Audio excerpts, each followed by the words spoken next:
Stephen woke on a floor.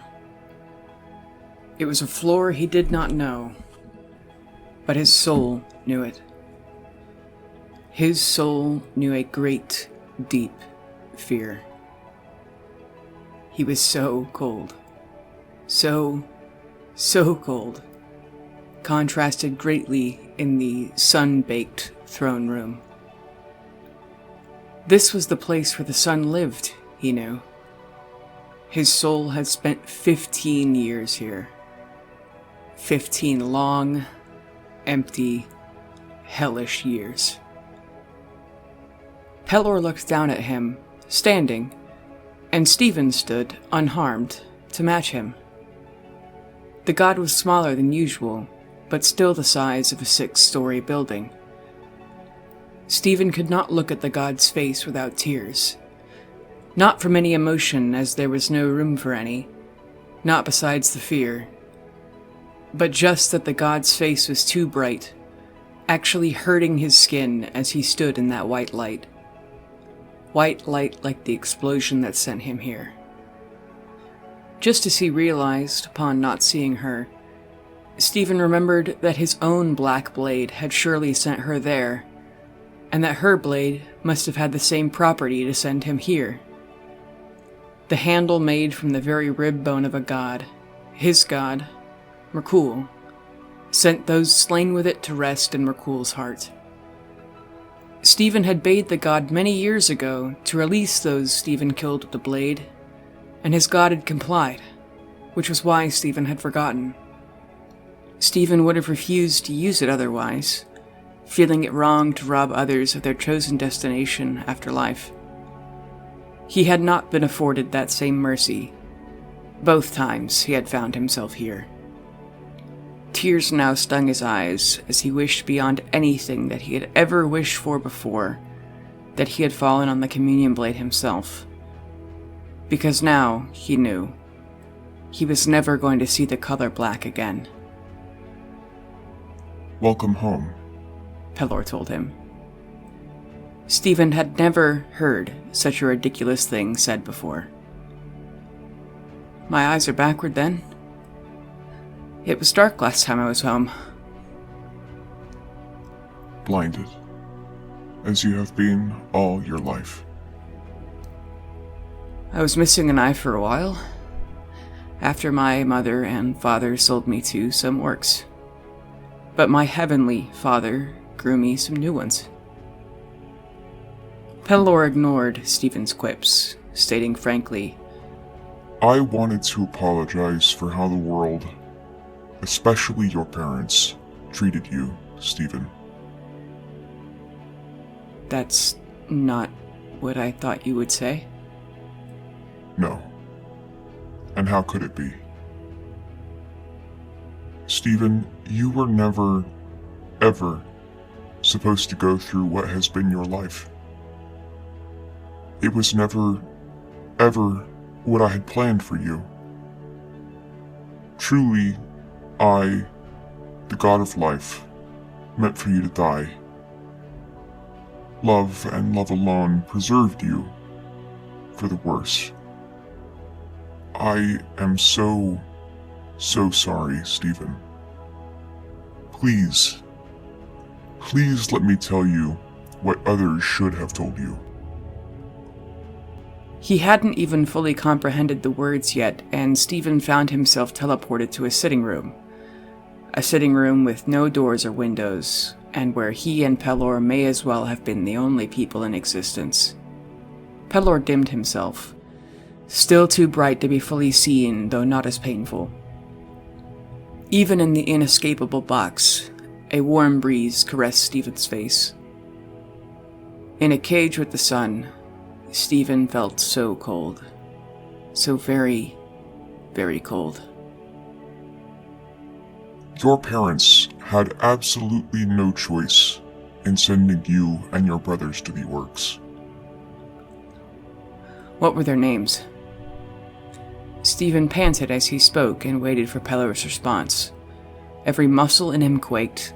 His heart beat so fast that he couldn't feel it at all, and he thought he might faint from the hypothermia. Excuse me. Those 4 people you just listed. What are their names, Pelor? Benjamin, Martha, Oliver, and Liam. Benjamin Crane, Martha Crane, Oliver Crane, Liam Crane. My name is Stephen Puyo, champion of Merkul. They were not my brothers. They were not my parents. We have different last names, Pelor. I am determined to be patient with you, Stephen Puyo. It is what you deserve at the very least. I don't understand. Please, let me explain it to you. Stephen could not fathom a singular word to say or singular thing to do, and so he focused on not falling apart. Pelor became nothing but void, while Stephen lost focus, and in his emptiness, Pelor continued. When the orcs demanded a sacrifice, even the lowest excuse for a parent would have said no. Upon death, no. You are perfectly righteous in feeling that way, especially after having been a parent yourself. Something I, believe it or not, am actually so proud of you for. John is a good man, Stephen, and I am so proud. But your parents, Benjamin and Martha, were not just parents. They were leaders. They were shepherds. They were the only figureheads Preford had left. When the orcs offered a truce, a painful, horrible truce, your parents could not refuse. They knew the orcs would turn on them. They knew the horrific things they were going to do to Oliver, Liam, and you. But while there was even a possibility that the orcs might keep their word, that they might actually never raid the village again, Benjamin and Martha could not ask the people of Preford, with so many slain, with so many more left to lose, to sacrifice their own or possibly all for you. The townspeople and your parents knew they could not survive more invasions, and the orcs had promised that the next one they threatened wouldn't be a raid, it would be complete destruction. So if the sacrifice of you, Oliver, and Liam did not save them, you would have been slain or in slavery to them anyway. Either way, your parents felt that they'd already lost you even while you were still there. It was just a matter of the time and the terms. They could not ask all of the others to die or be enslaved when you could save them. Still then, you, Oliver, and Liam were fated to die horrible, agonizing, humiliating deaths that murderers don't deserve, let alone innocent children. But I would have ensured that you never felt that pain again, and a few days or weeks would be a mere blip of 1/2 of a second in the face of eternity. Heaven, Stephen. You were supposed to come here to heaven 59 years ago. I would have made it so you would have forgotten. The minute an angel carried you to my door, never to remember or be afraid again. Souls in heaven don't remember what pain or fear was. Stephen, your brothers are already here. They await you here in your eternal home. They yearn to join you, to heal you, to erase all of the fear and doubt and pain. Stephen wondered if that was so, then why were they not also in the sitting room, or in the throne room when he arrived? Your brothers, innocent and blameless as love was their only intention, saved you, only to accidentally doom you for the rest of your life. I had meant for you to die, so you would quickly join me in everlasting life. They doubted me, and how could anyone blame them? The instant it happened, I set out to get them back, but it was too late. In their desperation, their terror and rage, thinking they had been damned and abandoned, when that could not have been further from the truth. They spoke to and sold their souls to the orcs' gods, demons in truth, so that you and the town would survive. The creatures of the abyss hid your brothers from my sight, and so your brothers hid you from me. Liam, in the middle, he did everything he could. His spirit roamed the space between the camp and the town. He gave them early warnings. He woke exhausted guards with premonitions at night. He lent his soul and spent his every moments in the afterlife trying to help. At long last, when the orcs left Prefort for good, when finally Liam had made their attacks futile, I was able to send clerics to set him free and take him to me. Oliver, the oldest, having known me the most, feeling slighted the most, grieving the most because he knew me better but not well enough, and so he felt not only abandoned, but betrayed. He stayed with you, Stephen. Oliver's turned dark spirit kept you alive in torture, and so he equally kept you from bliss. On every hungry night, Oliver was with you. He nursed you with his soul. Every mortal wound was plugged by his spirit's hands. The warmth of love could only do so much, but Stephen, over and over again, he kept you from freezing to death. He swore to the moon and every star that he would never leave your side while the orcs who had you still breathed. And, when they no longer did, he was nearly obliterated from the strain, so weak and broken that it took my personal hand to reshape him. He has recovered, and Stephen, he is so proud of you for surviving. No matter how black his rage was at me, I never once thought of keeping him at the gate. He hated me with every fiber then. But as my son, even as he had turned from me, I would never have made him stay away.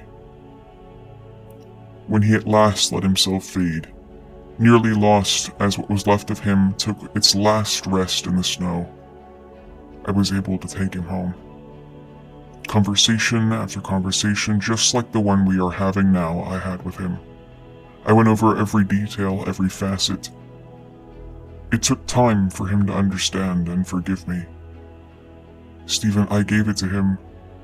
I will give you time to understand and accept this too. I could never blame you for the circumstances of what happened, and no matter what you've done, Stephen, I understand, and I forgive you.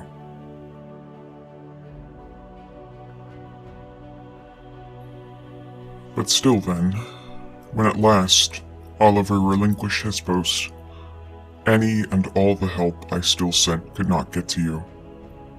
They could not get you from the orcs when Oliver protected you from them and me, and he only relinquished his posts when he realized I could not take you from her.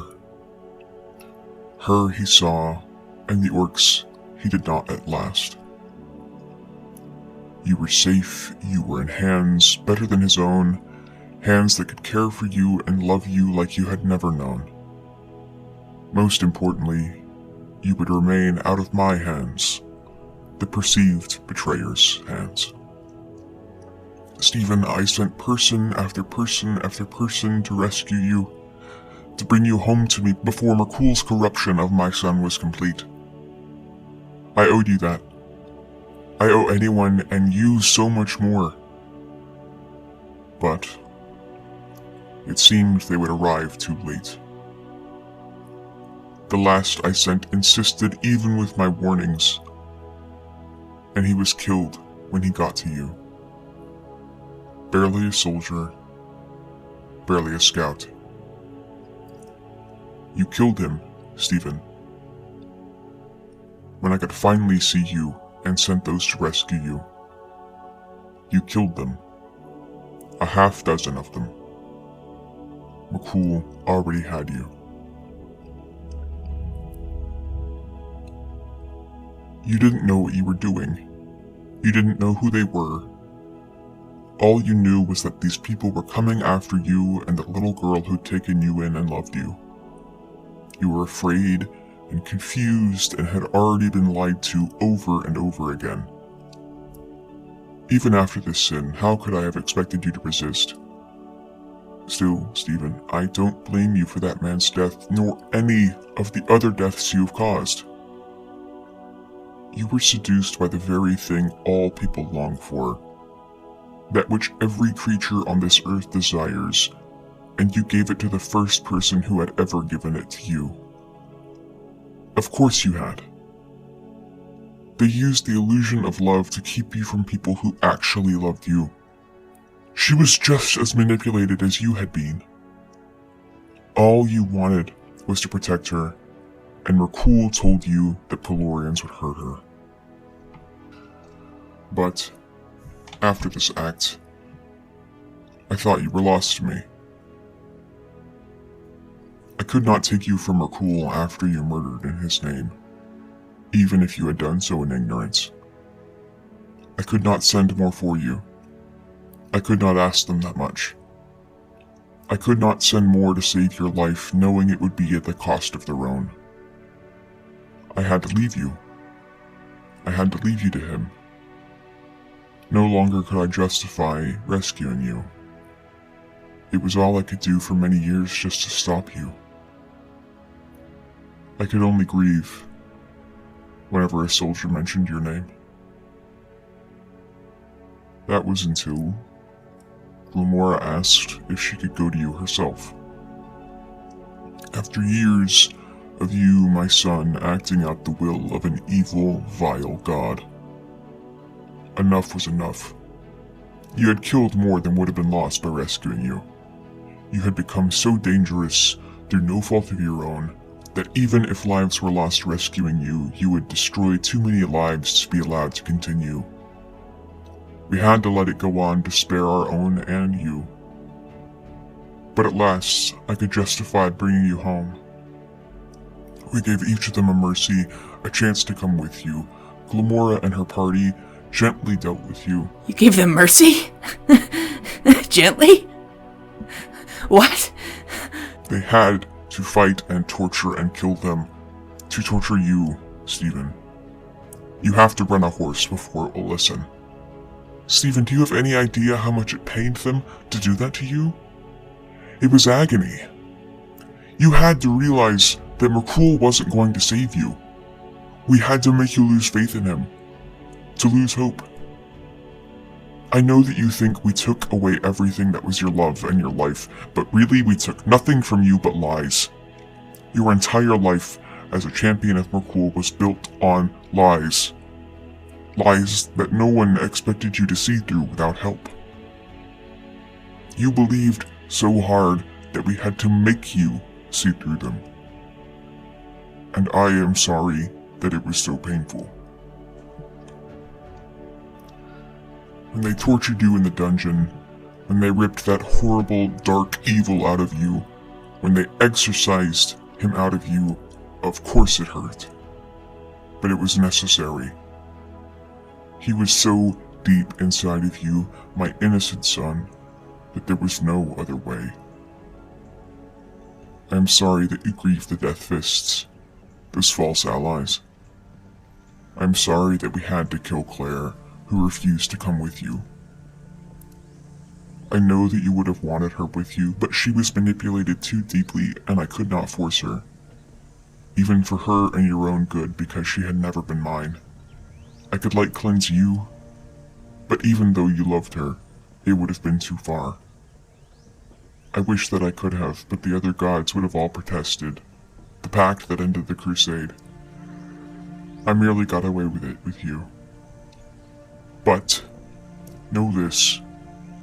If Merkul and Claire truly loved you, she would be willing, and Merkul would allow her to join you. If you wish, I will implore him when you get settled. I understand your rage, though, of course. From your perspective, it was so evil and cruel. How could you not think it was wrong when they had brainwashed and manipulated you so tightly? It is agony to realize you've been lied to. Of course you lashed out in anger and still feel it to this day. There's no way you could have understood. but I never held their souls as I did yours, as he holds Glamora's. Stephen, she gave herself, fighting you, so that you might at last fully see the light. I never gave up on you even once all of these years. I gave Merkul back all of his demons. He could have them in that world of abyssal night that they deserve. But he would not have you. I threw back every one of the monsters that had broken and corrupted you, my poor lost boy. My son, who had never been meant to suffer any of this. I knew it might take you your whole life to turn to me, to at last turn to the road back where you belonged. Already, dark powers were forming in every corner of the world to take you back from me, to deny me that, to make me watch you fall and suffer all over again. You deserved better. You still deserve better. I took you to me, painfully. But you would never remember this time of pain and change and loneliness in heaven, Stephen. The darkness would not take you from me, no matter how hard that change would be for you. You were never meant to go through so much. This time was hard, but you were coming to paradise, to light, to true love, to family, to bliss. They would not twist you, not even touch you ever again, no matter how much your corrupted heart thought it wanted that. I held on to hope, no matter how much agony watching you in pain caused me.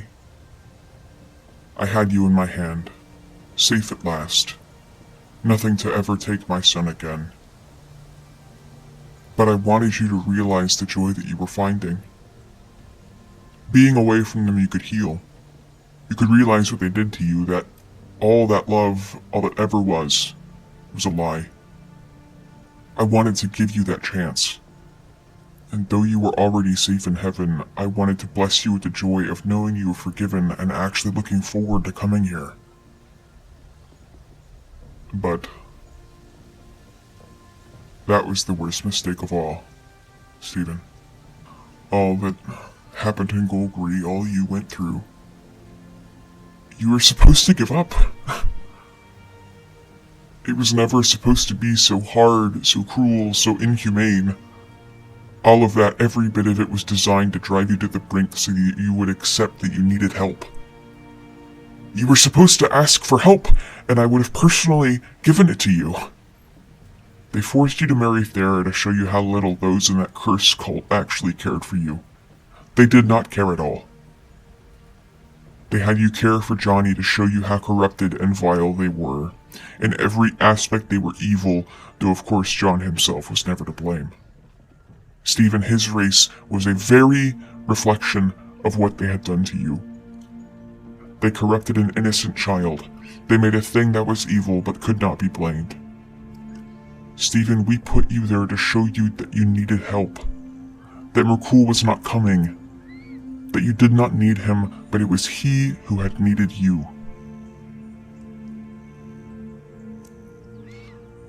The agony of my failure. How vastly I underestimated your love. I grieve every day for misunderstanding it. How much was wasted on the wrong people who were just using you. It never should have gone on that long. You should not have been allowed to do what you stooped to, even once, what you thought you had to do to survive. I should not have allowed it to continue. But my hope for you wronged you again. I should have made them help you whether you realized you needed it or not, to forgo this trial. But my people, our people, screamed for retribution.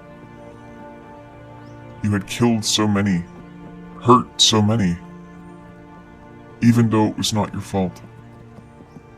But they too were flawed, and they too could not understand that.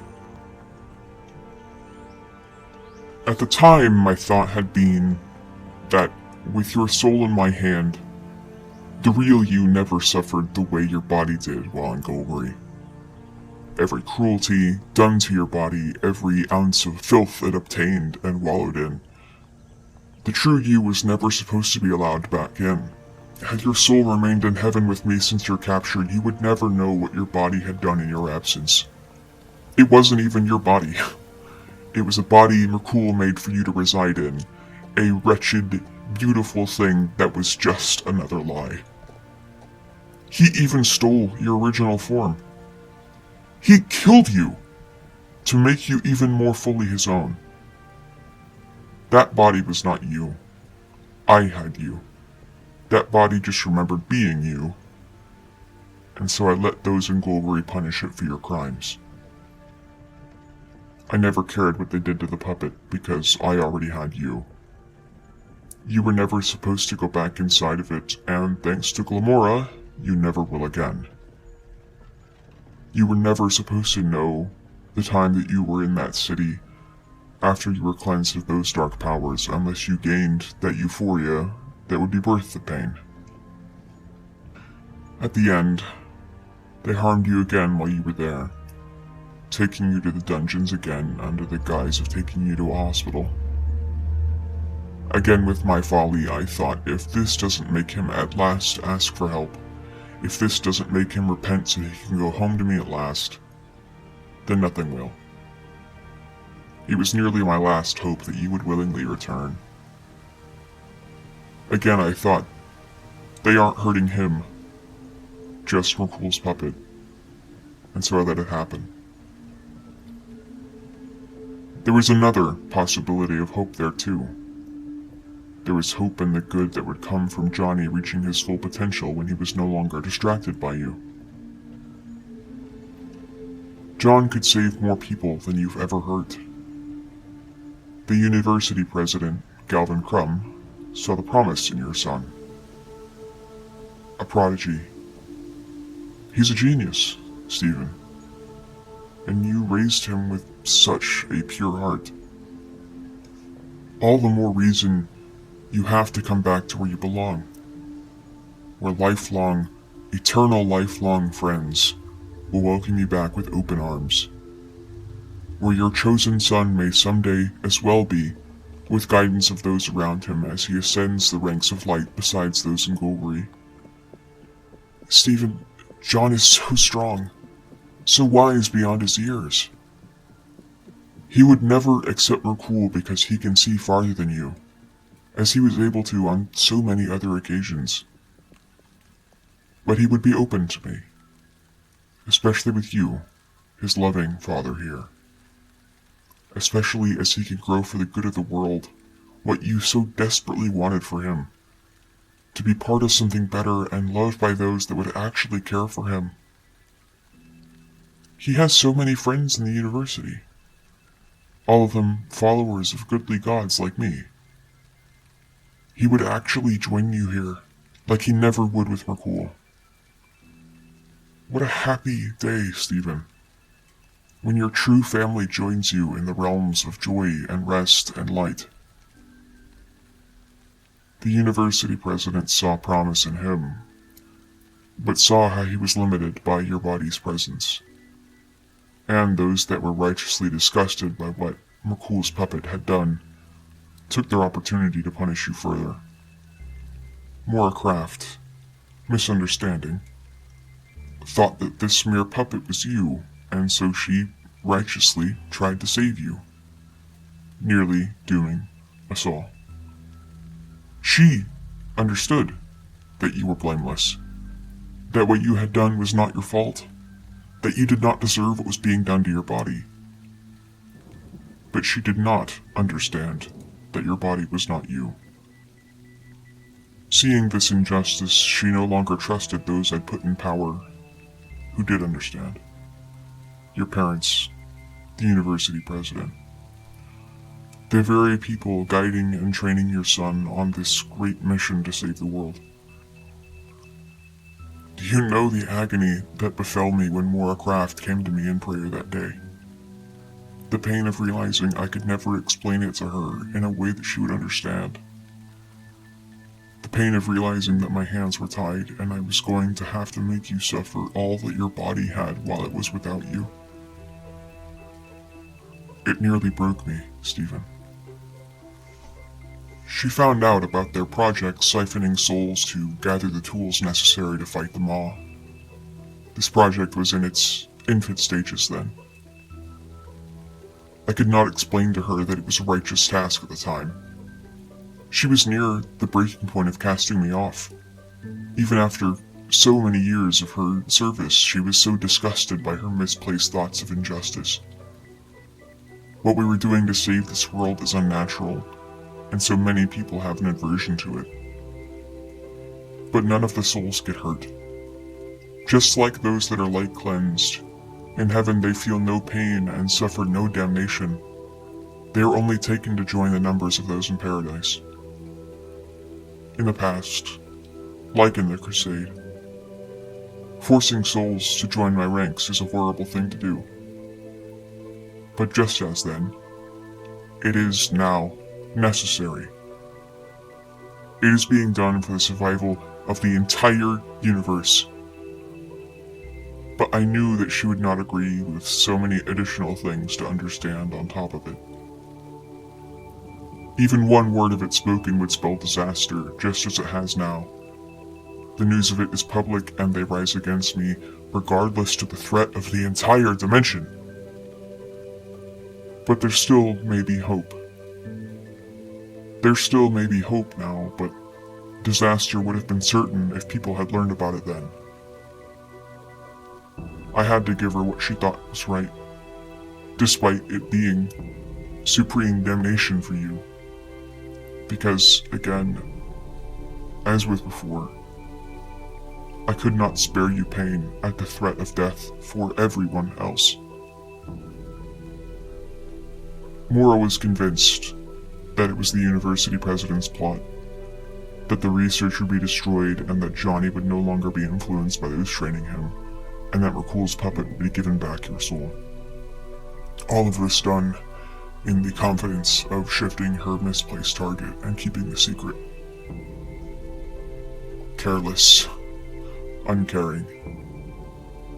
I should have just destroyed that puppet I see now. None of it had happened to you until you went back there and you promptly experienced exactly what you were never meant to. If the puppet had embraced me, I would have reunited you to it so you would know the joy of that acceptance. It would have been worth all of it. Then upon your death, you would have never remembered a single moment of pain. I had to let you back into it, and I am so sorry.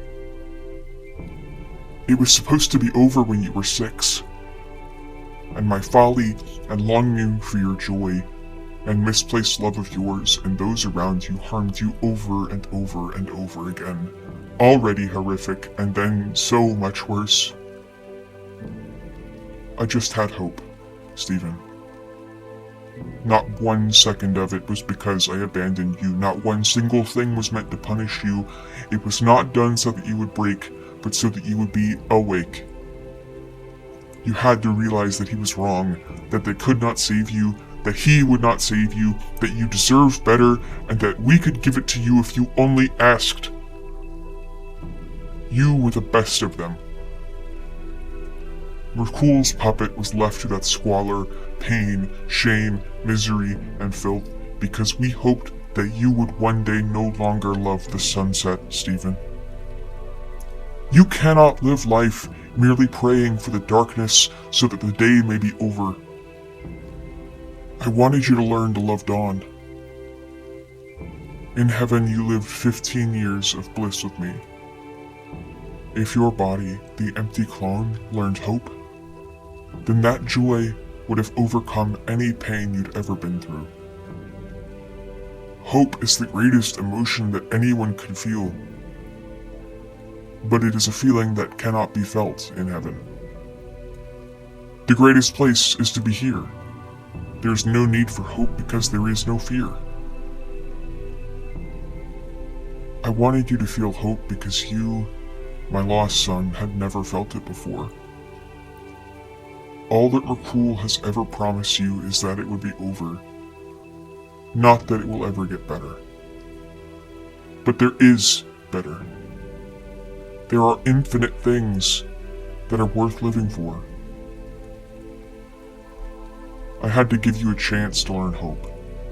And I rested knowing that even if you never did, even if I had to let my other children shun you while I still tried to give you that chance, that nothing would be lost.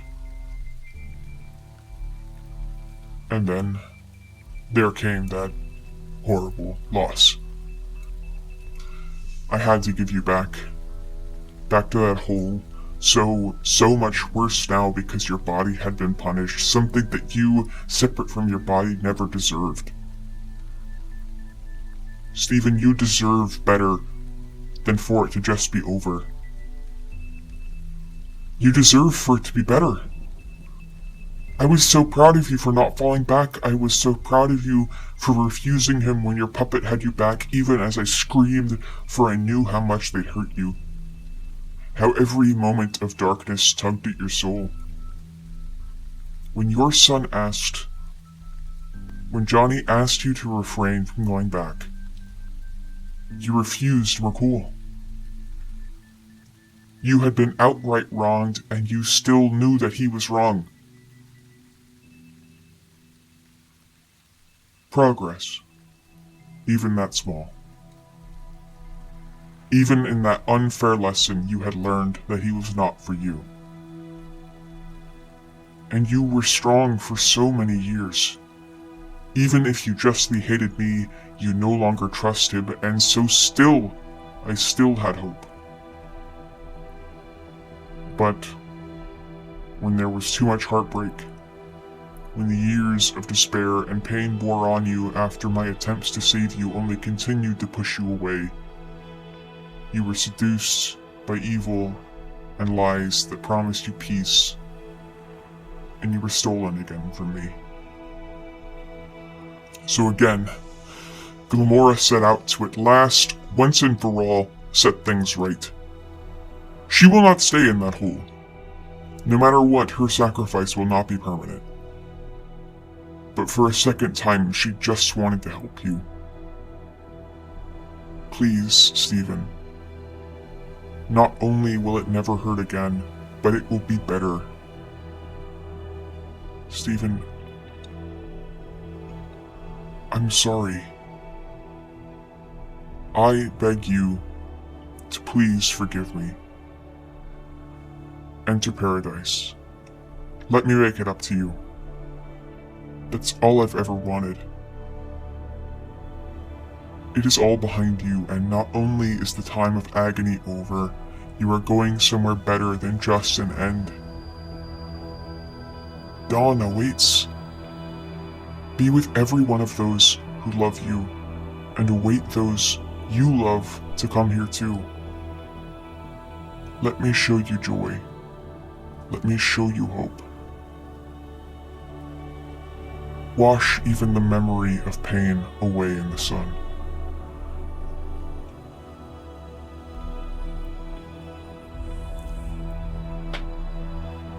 I had hope. Even in Golgari, Pelor. I had hope. I had joy. And it wasn't nothing just because it wasn't with you. I had hope every time Johnny smiled at me. I had joy every time I even thought of him and Lewis and Claire. I had love. I had a family. I had hope. I just never had it with you. I loved him with all of my soul, and I didn't even have one because you stole it from me. You're brainwashing him. What is that old creep even doing to my son? What the fuck is he doing to him? I didn't just want the pain to be over back then. I didn't want to just go to heaven when I was with all of them. I already was. Dawn came out of Claire's eyes. The only gold I needed was on Lewis. The only Holy Father I needed was Michael. The only home I needed with them. The only home I needed was with them. I was home. I had hope. I had everything. If I was supposed to die at 6, then someone should have just shot me. You fucking tortured me. You put me through hell.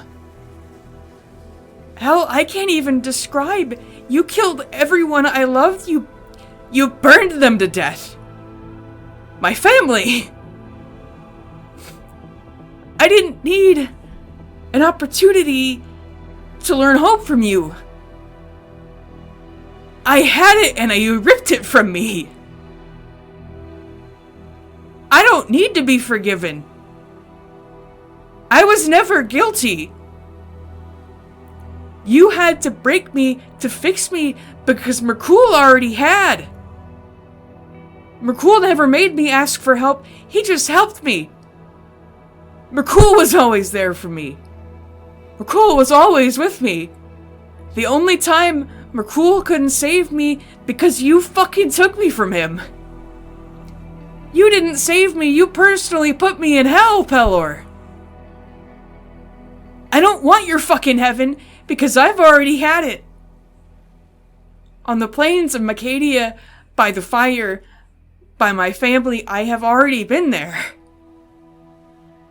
Claire hugging me was paradise. Being with Lewis was bliss. I went to heaven before I even knew who you were, and while I was there, I taught Merkul how to love. I taught a god how to love, and he loves me. You abandoned me by trying to save me. You damned me by trying to bring me back to you. I never wanted to be with you. I hate that Liam is with you. I hate that Oliver's with you. He protected me to the end to keep me from you, and he was right. God, I wish I could say thank you. Oliver saved me. Oliver brought me to them and kept me from you. I wish I could save him. No! You waited until he was worn down enough, and so you could manipulate him into forgiving you if you just didn't lock his brain up and break him in the first place. But you won't lie to me too. You can't take me too. I have been to heaven, and it's for damn sure not here. And it is for damn sure not with you. I am Stephen Puyo, champion of Merkul, and I hate you and I will never forgive you.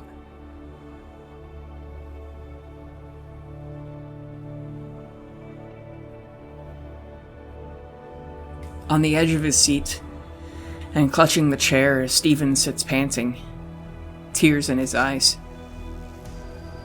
Stephen stares up at Pelor and gasps what he recognizes will be his life and his afterlife's last ragged breaths. Pelor rests in his own chair, looking down at the fearfully sobbing soul. Pelor draws in his last contemplations before he leans forward. He has made a decision. Pelor clenches his fist, and the soul is torn asunder.